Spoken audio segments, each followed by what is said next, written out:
relação a essa questão dos portadores do transtorno de espectro autista, por que houve uma elevação na detecção, no censo escolar, de quase 300% nos últimos 5 anos, pelo que eu estava vendo?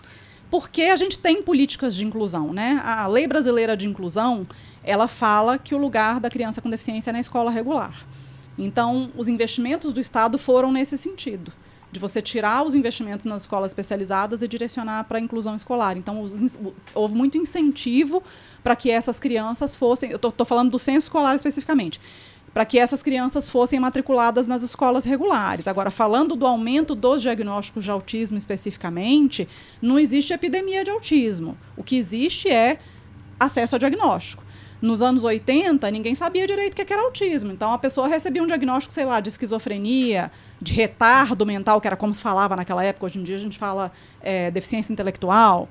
Então, a pessoa era diagnosticada de tudo quanto é coisa, menos de autismo. Hoje em dia, porque a gente tem o manual diagnóstico norte-americano, que é o DSM, e que coloca critérios muito específicos, se a pessoa tiver dificuldades na comunicação, na interação, no comportamento, nos interesses, ela é autista. Então, isso já deixa mais claro quais são os critérios diagnósticos. Então, facilita do médico saber que aquela criança, aquele adulto, é autista. Outra coisa é acesso à comunicação.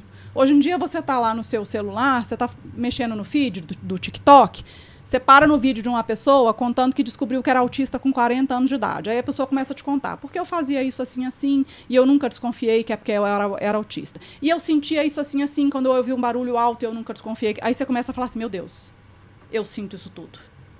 Aí você começa a falar, meu Deus, vou procurar um médico. Quem sabe eu não sou também. Então, até isso facilita as pessoas se identificarem e pensar que, de repente, é o caso dela e procurar um médico. E isso a gente não tinha lá atrás. Então, não é uma questão de excesso de diagnóstico, é de acesso a diagnóstico, de acesso a critérios mais exatos de diagnóstico. O que a gente mais vê hoje em dia é pai e mãe sendo diagnosticado depois do filho. Olha. Porque o autismo é um espectro. Então, você tem aqueles casos que precisam de mais suporte, os casos que a gente costumava dizer que eram mais graves, né, do autista que não fala, que vai usar fraldas até a vida adulta, que precisa de suporte em cada atividade da vida diária dele. E você tem o autista que precisa de menos suporte, que é aquele que fala, que conversa. Vida independente. Que faz faculdade, que tem um emprego, que casa, que tem filho, mas que às vezes não entende uma ironia, que tem alguma dificuldade de comunicação social, que é meio sem noção nas interações dele, que não gosta de barulho, que tem dificuldade sensorial, mas que passa como esquisito a vida inteira. Ah, lá vai o estranho, lá vai o esquisito. E não sabe que aquilo ali tem um nome, que não é esquisito, né? E aí depois, quando o filho dele é diagnosticado, e ele começa a ler sobre autismo, e aí ele começa a lembrar da infância dele. Nossa, eu fazia muito isso quando eu era criança. Minha mãe fala que lá na escola eu não tinha amigo, e eu sentava no cantinho, eu ficava isolado, isso. Aí vai ligando os pontinhos.